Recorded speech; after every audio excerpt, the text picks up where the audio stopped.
ಕಂಡ ಕನಸು ಅದು ನಿನ್ನ ಮನಸ್ಸು, ನಿನ್ನ ಮನಸ್ಸಿಗಾಗಿ ಸೋದೆ.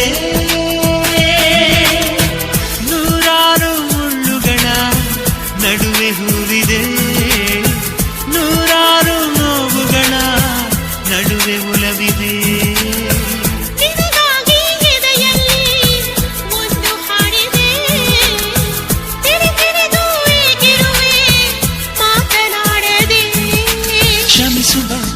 ಕ್ಷಮಿಸುವ ನೀ ತಾನೇ ನನ್ನ ಜೀವ ಎಂದು